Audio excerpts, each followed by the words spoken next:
Salut à tous et bienvenue pour ce nouveau test Auraxit avec cette fois-ci le fauteuil TK700, un milieu de gamme de la marque française. Comme pour tout fauteuil, on va bien entendu disposer d'un carton des plus volumineux. On commence par un unboxing avec dans un premier temps les deux coussins qui nous sont proposés.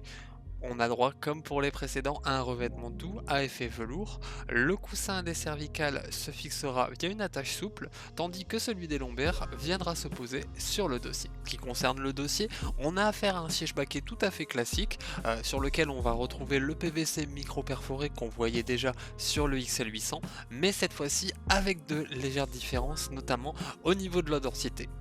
Pour les parties latérales, vous allez retrouver donc de part et d'autre deux trous qui vont servir donc simplement à la fixation sur l'assise. Pensez par ailleurs à bien vérifier l'état de ces trous avant de vous lancer dans la construction pour éviter toute mauvaise surprise.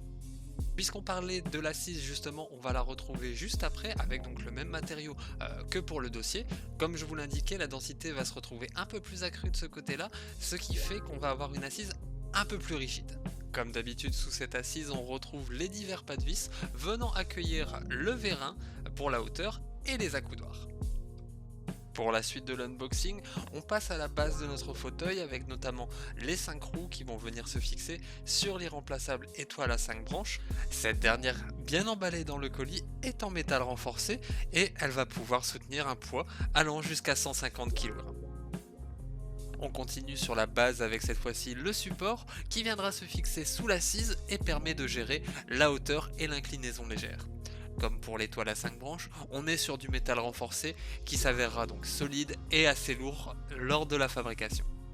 À cela vient s'ajouter les accoudoirs 4D qui seront affixés au même endroit et quant à eux que vous pourrez régler en hauteur comme en profondeur.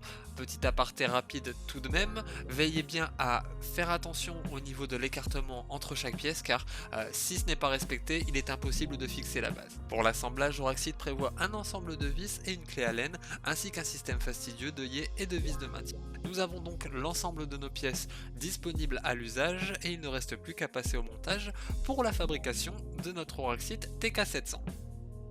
Après une vingtaine de minutes, notre fauteuil est prêt à l'emploi et on peut s'attarder un peu sur le rendu de celui-ci. Notamment au niveau du PVC qui donne un effet un peu rigide, sensiblement pensé par la marque pour les longues parties en été.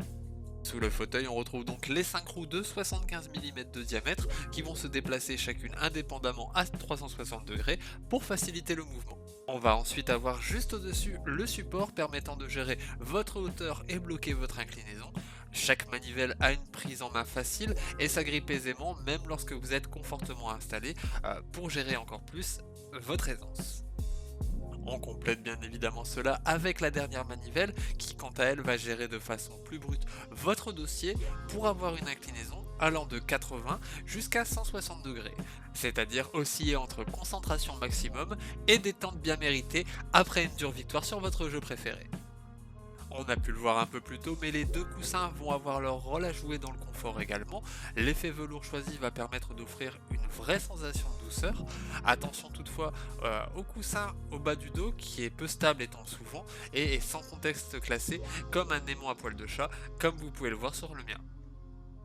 Le siège gamer Auraxit TK700 est disponible sur le site de la marque au prix de 399 €. Si celui-ci s'avère élevé, on estimera la garantie de 10 ans comme un modèle de durabilité.